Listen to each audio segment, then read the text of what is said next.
너무 이제 문법만 하면 너네가 너무 숨막혀 하다가 그래서 잠깐 있고 요거 하나만 빨리 나갈게. 이거는 이제 모의고사에 좀 빈출되는 시기도 하고 교과서별로 다 거의 무조건적으로 들어있는 시기 때문에 한번 배우고 가야 돼요.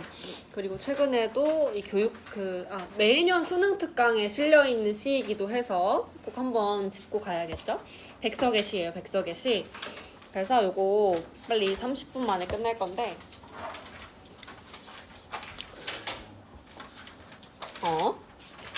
페이지는 찾아볼 사람 몇 페이지야? 문학에 있어. 몇 페이지죠?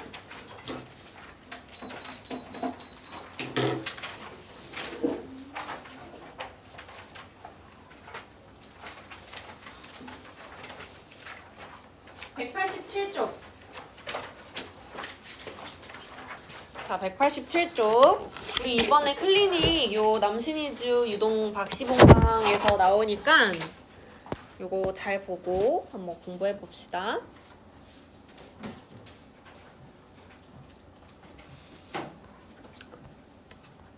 자, 시를 읽을 때는 항상 제목 읽고 시로 돌아와서 시인이 처해진 환경이 뭔지, 시인이 아니라도 뭐 화자가 처해진 환경이 뭔지, 화자가 뭐에 주목하고 있는지 보고 정서가 어떤지, 상황이 어떤지 보고 정서가 어떤지만 보면 돼. 그러니까 너무 복잡하게 생각하지 말고 일단 상황이 어떤지 그리고 어떤 정서인지에만 집중해서 보면 돼. 얘도 마찬가지야. 어떤 상황인지 보자. 그거에 대해 어떤 정서인지 보자. 이렇게만 간단하게 생각하면 돼. 일단 제목을 보면 어떤 장소라는 거는 유추할 수 있을 거야. 자, 우리 이렇게 한국이 이렇게 생겼죠?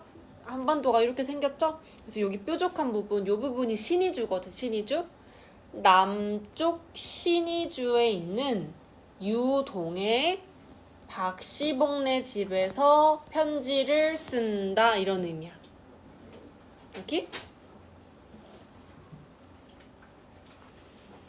내가 박시봉네 집에서 거처하고 있어요를 편지에 쓸 때 이렇게 방을 붙여요.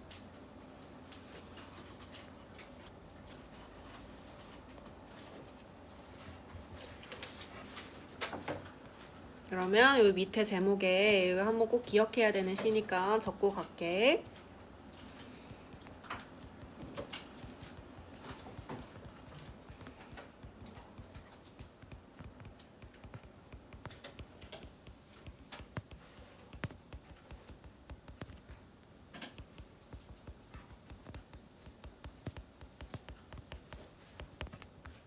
요 뜻.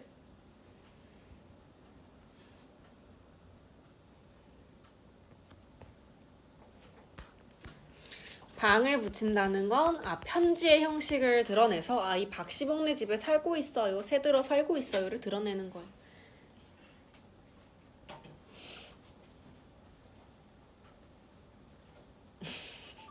그렇게 안 보이는 게냐.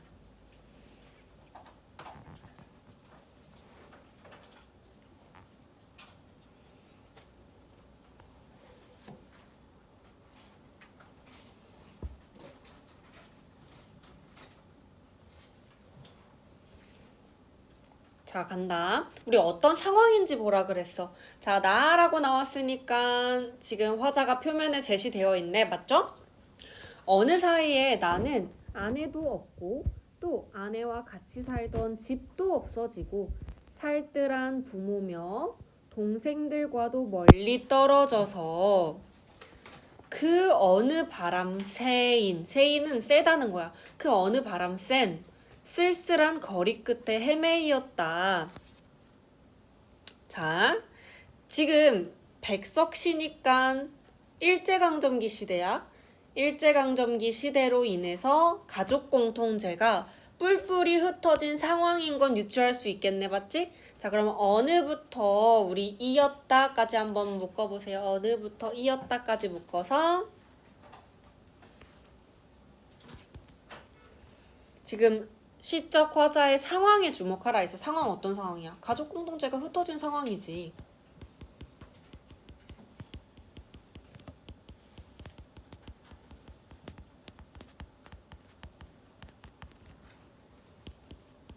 고향을 상실했고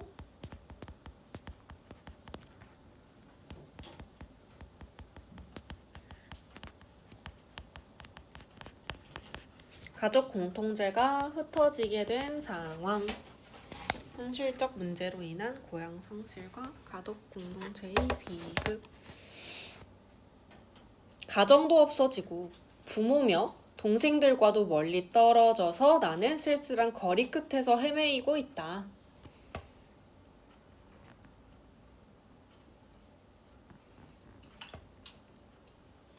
자, 상황 오케이. 자, 세인이라는 거는 센을 그냥 길게 느려 쓴 거야. 이렇게 시에서는 조금 어법에 맞지 않더라도 길게 느렸어도 괜찮아요. 이거 뭐라 그러지? 시적 허용이라고 하죠? 어법상 잘 맞지 않는 표현도 시에서는 사용하는 거 시적 허용. 바로 날도 저물어서 날이 깜깜해졌대. 바람은 더욱 세게 불고 추위는 점점 더해오는데, 그럼 바람 세게 부는 거, 추위가 점점 더해오는 거 연호야 좋은 상황 나쁜 상황? 가족이랑 다 헤어지고 상황은 더욱더 부정적으로 바뀌어가는구나. 화자가 부정적인 현실, 부정적인 상황에 처해 있구나. 이렇게 파악하면 되겠네. 그치? 그래서 암울한 현실 이렇게 적어내요. 암울한 현실.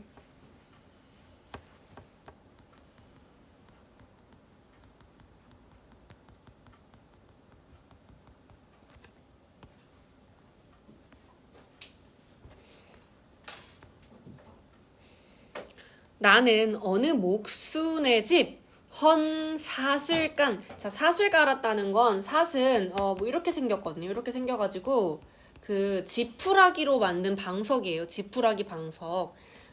그래서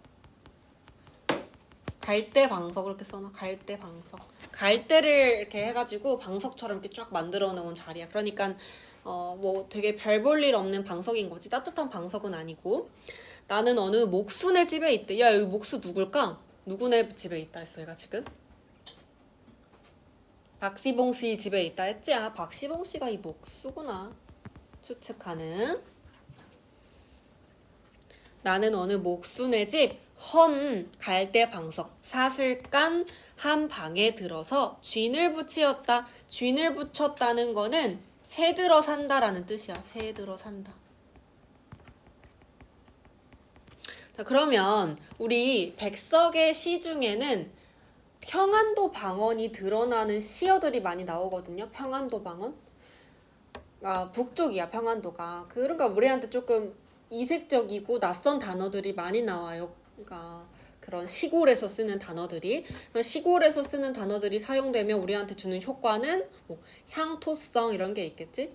향토적인 거, 약간 그 시골틱한 걸 향토적이라고 하잖아.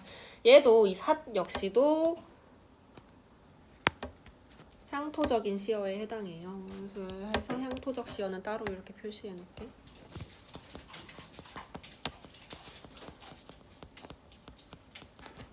향토적 시어. 삿 이런 것들도 향토적 시어지.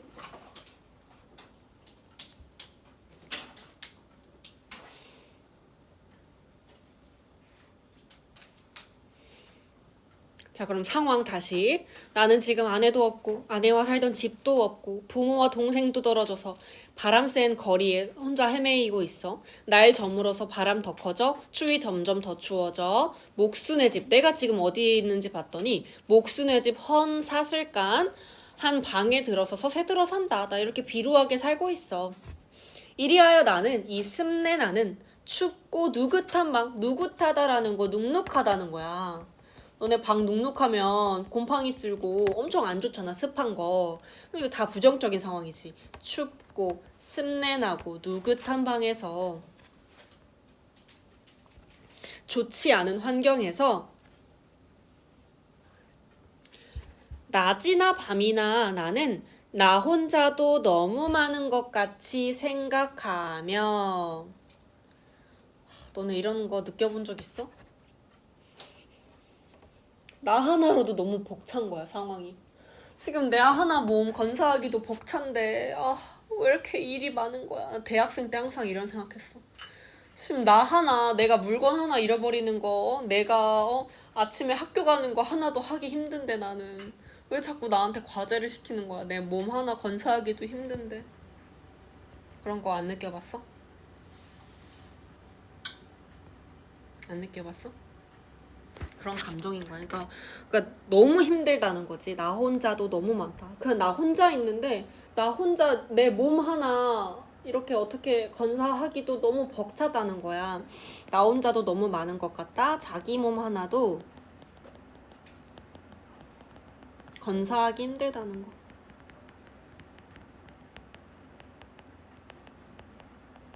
너무 부정적인 상황인 거야.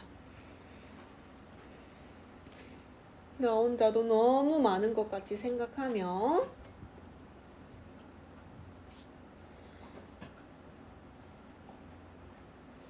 디롱배기에 복덕불이라도 담겨오면 낯설지. 디롱배기 복덕불. 자, 요것도 평안도 방언 향토적 시어. 얘도 향토적 시어예요. 디롱배기 복덕불이라도 담겨오면. 설명을 해주면 디롱배기 복덕불이라는 거, 디롱배기 이렇게 생긴 그릇이야. 질그릇. 질그릇에 불을 붙여온 거야. 복덕불. 이렇게 지푸라기에다가 이렇게 붙여오는 불을 복덕불이라고 하거든.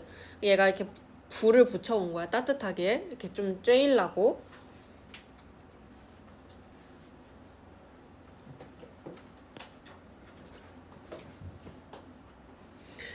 자, 디롱배기에 복덕불이라도 담겨오면 이것을 안고 손을 쬐며 제 위에 뜻없이 글자를 쓰기도 하며, 얘가 복덕불을 담아오면 그냥 뜻없이 글자를 쓰기도 하고, 그냥 나가지도 않고 자리에 누워있기도 하고, 그냥 막 그냥 떼굴떼굴 손깍지 베게 하고 떼굴떼굴 구르기도 해. 그러니까 이거 지금 뭐 하는 거야? 어떤 행위를 하는 것 같아? 의미 있는 행위를 하는 것 같아? 의미 없는 행위를 하는 것 같아? 의미 없는 행위 하는 것 같지. 그냥 불 앞에 앉아가지고 띵굴띵굴 의미 없는 행동하고 있는 거야. 그래서 무기력한 모습 이렇게 적을 수 있지. 내 상황이 너무 부정적이니까 그냥 불 앞에서 이렇게 띵굴띵굴 아무것도 안 하면서 가만히 있는 거야.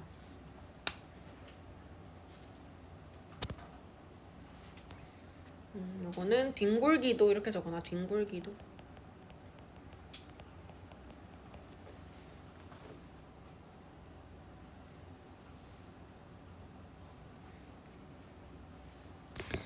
이렇게 띵굴띵굴 구르면서 나는 내 슬픔이며 어리석음이며를 소처럼 연속하여 계속하여 쇠김질하다는 뭘까? 너네 쇠가 되새김질하는 거 알아? 되새김질? 새김질이라고 써봐. 나는 내 슬픔과 어리석음을 소가 되새김질하는 거 이렇게 삼킨 거 다시 이렇게 뱉은 다음에 이렇게 다시 씹는 거 있잖아. 다시 소화시키는 거. 그것처럼 계속 되새김질하면서 계속 내 슬픔과 어리석음을 그러니까 후회하고 있다는 거지. 그치?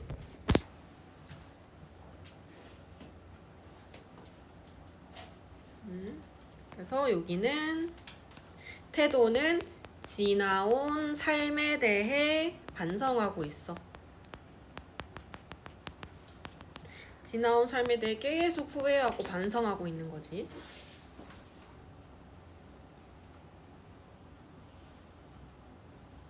자, 그럼 다시 상황. 자, 나는 아내도 없고 아내와 같이 살던 집도 없고 부모랑도 멀리 떨어져 있고 바람 센 거리에 헤매이고 있어. 날도 저물어서 바람은 더 세게 불고 추위 점점 더해오는 아주 부정적인 상황. 나는 어디에 있어? 목순의 집 헌사슬간 한방에 들어서서 새들어 살고 있어. 나는 이 습내나고 춥고 누긋한 방에서 낮이나 밤이나 나 혼자도 너무 많다. 나 혼자 몸 건사하기도 너무 힘들다. 벅차다 라고 생각하며 디롱배기 복덕불이라도 담겨왔대. 불이라도 쬐자 하고 갖고 와가지고 이것을 안고 손 쬐면서 뜻없이 그냥 글자 쓰고 아무거나 끄적끄적대고 있고 나가지도 않고 자리에 그냥 누워있고 베개 끼고 굴기도 하면서 아, 나 왜 이렇게 어리석지? 나 왜 이따구로 살아왔지? 계속 내 슬픔이며 어리석으며를 소처럼 계속하여 되새김질하고 있다. 되게 그냥 무의미 없이 보내고 있지. 부정적인 상황. 그 완전 무기력함에 처해 있는 사람의 이미지가 떠오르잖아. 그쵸? 가슴이 꽉 메어올 적이며 내 눈에 뜨거운 것이 핑계일 적이며 또 내 스스로 화끈 낯이 붉도록 부끄러울 적이며. 자, 이거 다 뭐에 대한 생각이야? 과거지, 과거? 부끄러운 과거.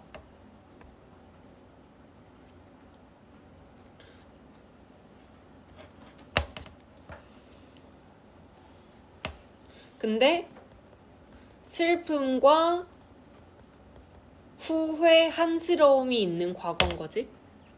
자, 뜨거운 것이 눈에 핑 돈다는 거 뭐야? 뜨거운 게 핑 도는 거? 눈물이 도는 거죠, 눈물.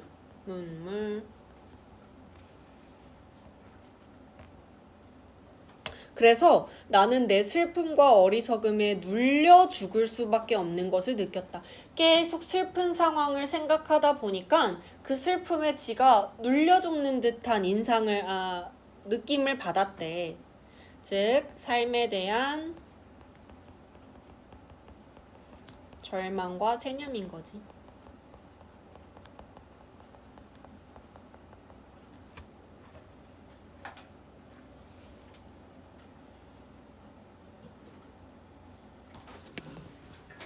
자, 그런데 이렇게 자기 혼자 계속 후회하고 계속 무기력하게 있는 모습으로 시가 보통 끝나지는 않을 거 아니야, 그치? 시상의 전환이 일어나겠다는 건 우리가 뭐 많은 시를 봐왔으니까 유추할 수 있을 거예요. 그 다음 시상의 전환이 일어날 때 그 표지는 보통 뭐 그러나, 근데 문득 뭐 이런 걸로 나오잖아. 여기 나오지? 그러나. 자, 그러나 갑자기 인식이 전환됐음을 우리가 알 수 있어요. 그러나 시상의 전환,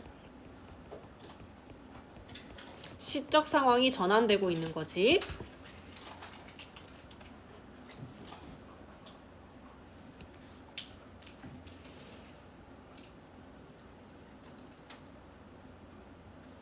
그러나 나는 막 슬픔에 눌려 죽고 있다가 잠시 뒤에 나는 고개를 들었대. 고개를 들었다는 건 뭐야?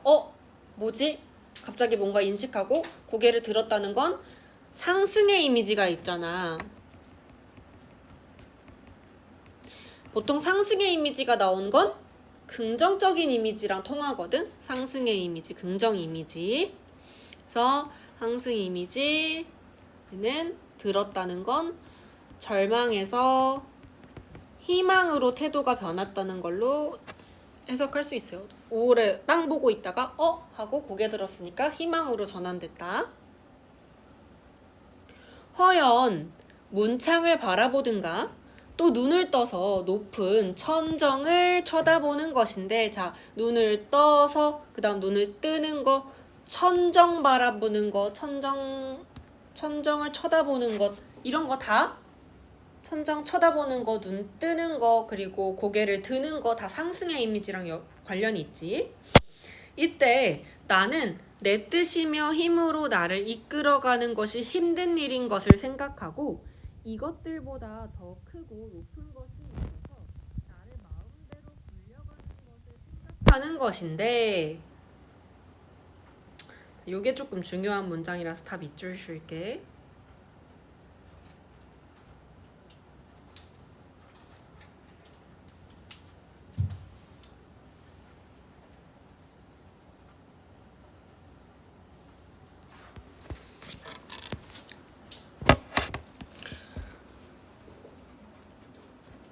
얘가 갑자기 이때 하고 갑자기 깨달은 게 뭐냐면 삶의 불가항력에 대한 인식이야. 이게 뭐냐?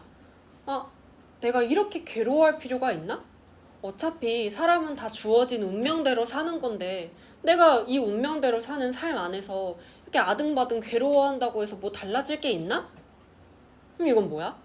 자신의 운명에 대해 인식한 거지. 근데 운명에 대해 인식했을 때 어차피 바뀌지 않는 거 우울해 이렇게 인식한 게 아니라 어차피 바뀌지 않는 건데 내가 이렇게까지 우울해하고 힘들어할 필요가 없구나. 어차피 세상은 다 주어진 대로 살아가는 거구나.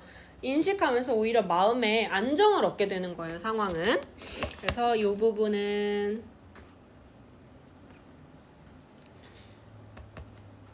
이 노란 부분은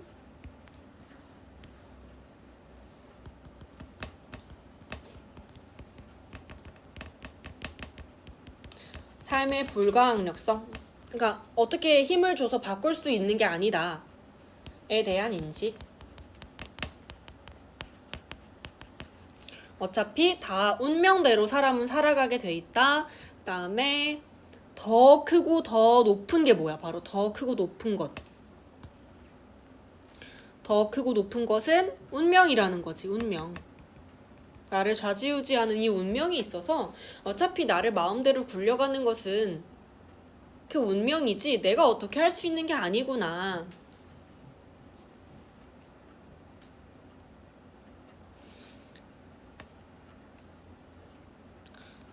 나를 마음대로 굴려가는 것, 여기 역시도 뭐 운명론적 세계관 이렇게 쓸 수 있어요.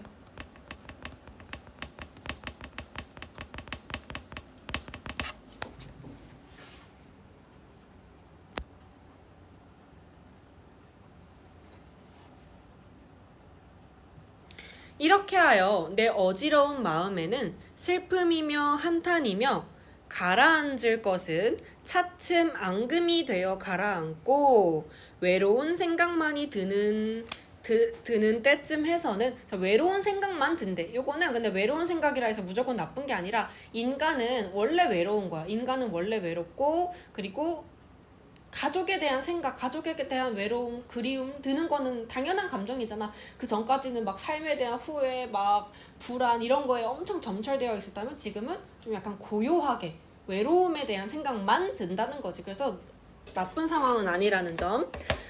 그래서 앙금이 되어 가라앉는다는 거, 우리 물에서 이 침전물들이 막 불순하게 뒤섞여 있는 게 아니라 물이 남고 앙금이 되어서 이렇게 고체가 되어서 조용하게 가라앉았다는 거잖아. 그러면 마음속에서 뒤섞이는 이 불순물들이 고요하게 가라앉았다는 거는 하니까 마음이 침착해졌다는 의미인 거지.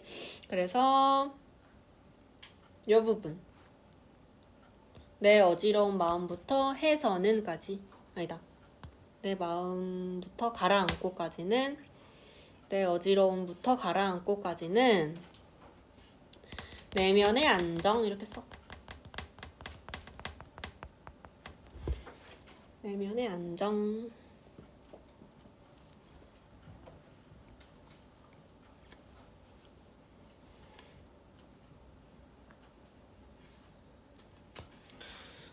덜어. 저녁 무렵이야. 이건 나주손이라는 것.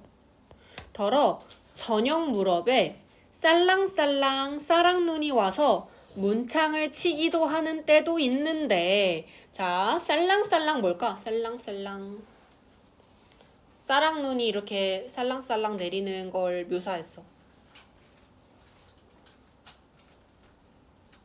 뭐 의태어겠지? 그러니까 음성상징어겠지? 음성상징어.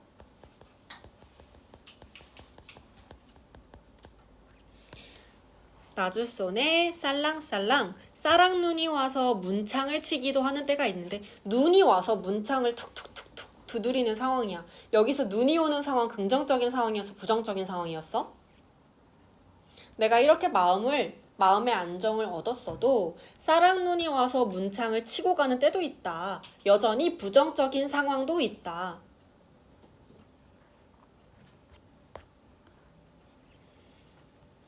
싸랑눈은 시련 같은 걸 의미해.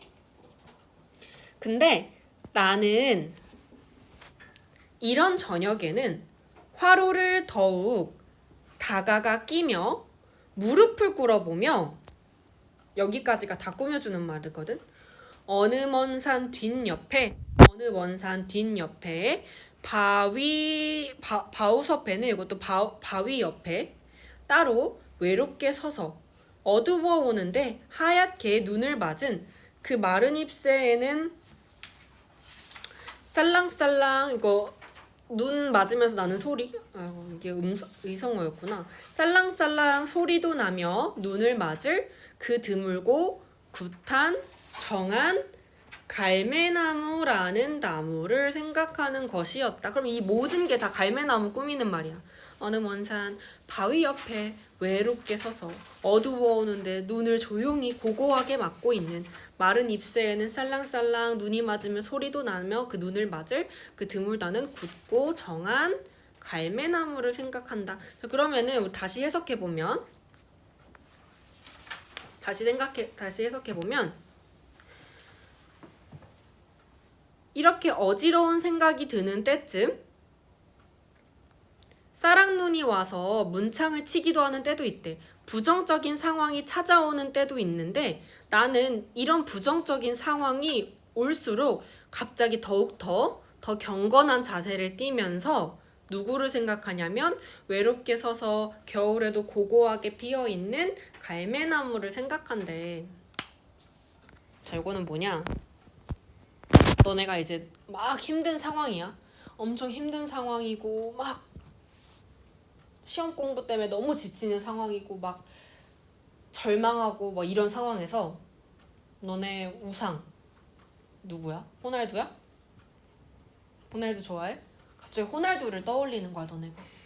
아, 시련을 겪고 그 가난함을 딛고 세계 최고의 축구 스타가 된 호날두.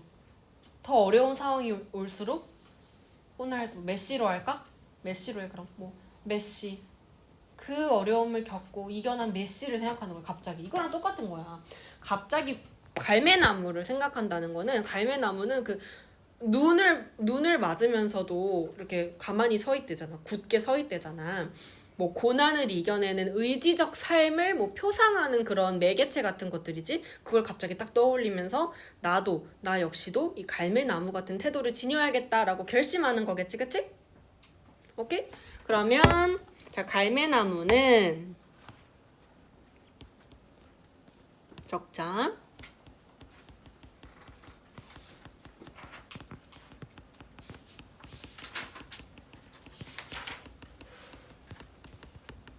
고난을 이겨내는 의지적 삶의 표상이고, 이런 표상을 객관적 성감놀이라고 하죠.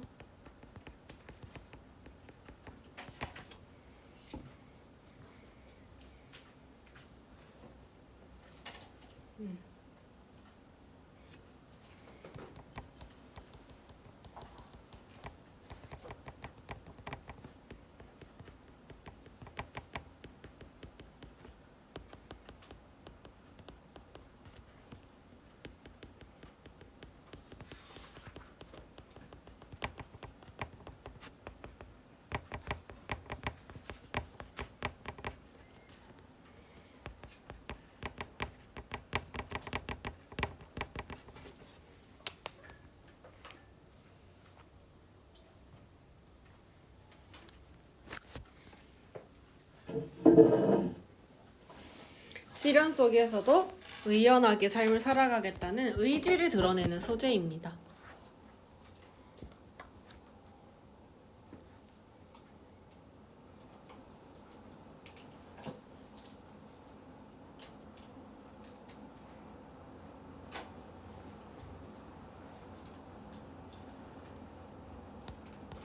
자, 그러면 주제랑 특징만 적고 넘어가자. 주제. 처음에 뭐였어? 무기력한 삶에 대해 인식하고 그거에 대해 반성하고, 이제는 새로운 삶, 뭐 고난을 이겨내는 삶으로 나아가겠다는 그 의지가 드러나죠?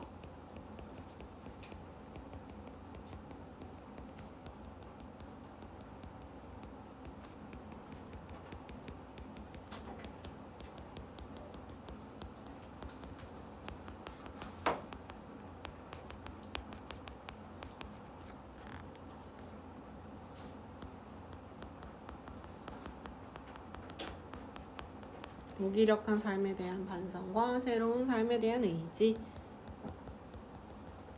자, 특징은 우리 아까 박시봉 방이라고 나오는 거 편지 형식이라고 했죠? 그 다음에 아까 우리 향토적 시어 나온 거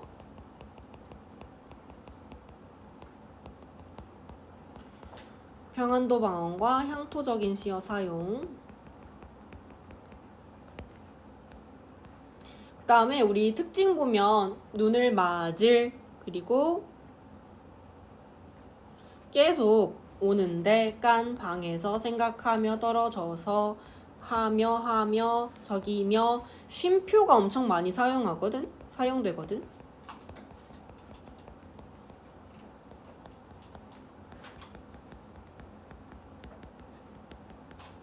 쉼표를 잦게 활용하여 내재율을 획득했다. 운율, 그러니까 시 내부에 있는 운율이라고 생각하면 돼. 운율을 획득했다.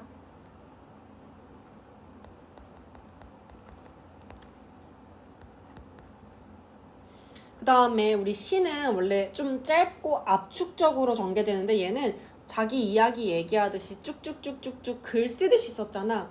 얘를 산문적인 서술이라고 해요. 산문적인 서술. 이런 특징이 있어요. 그러면 요거 클리닉에서 문제 풀 수 있지? 꼭 기억해야 되는 작품이니까 복습해보고 문제 풀어보세요. 그리고 나이덕 요거는 넘어가고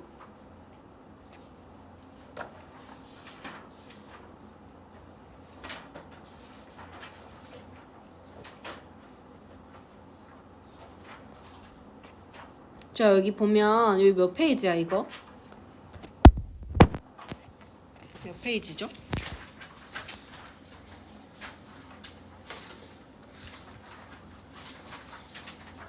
연두에 울다 남 OX 문제 몇 페이지야?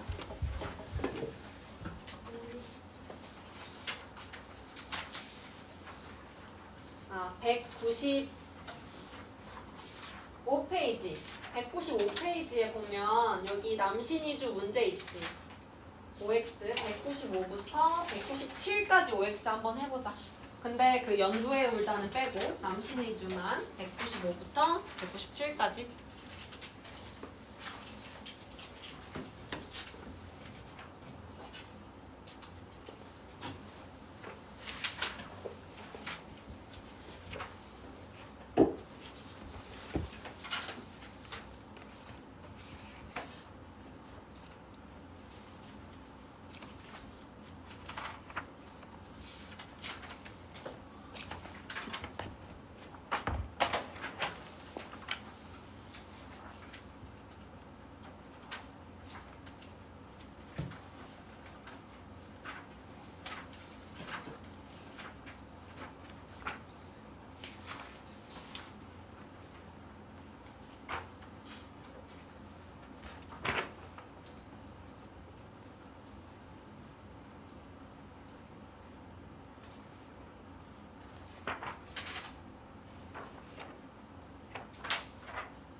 자, 6번.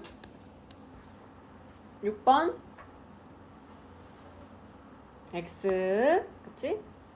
지난 삶에서 희망을 갖는 거 아니지? 여기 지난 삶을 지난 삶을 잊고 이제 새롭게 지난 삶을 성찰하고 그리고 이제 앞으로 경건한 마음으로 살아갈 것을 다짐하는 거지.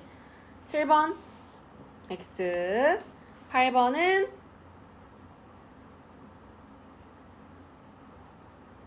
얘도 아니지? 얘 눌려 죽는다는데 이게 어떻게 희망이야? 9번은 자연 친화와 관련된 거 아니죠? 자, 습내나는 춥고 누긋한 방. 과거에 머물렀던 부정적 공간이야?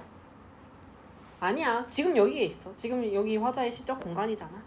19의 반복 사용을 통해 시대 상황 강조하고 있는 거 아니에요. 지금 현재 자기가 처한 이 좁은 공간적인 상황을 반복하는 것도 아니지. 여기 공간에 대해서 계속 얘기하는 건 없잖아. 반복되는 거는 뭐 가슴에 꽉 메어 올 적이며 핑 괴일 적이며 부끄러울 적이며 과거에 대해 떠올렸던 기억 떠올릴 때 그때 반복 사용되잖아. 그치? 아니면 한탄이며 슬픔이며 이런 거에서 몇몇에서 반복 드러내고. 이거 맞죠? 이거 당연히 아니지. 고향의 변화된 모습 이거 아니야. 후각적인 이미지 나오나? 아니지. 격정적어도 당연히 아니죠. 이렇게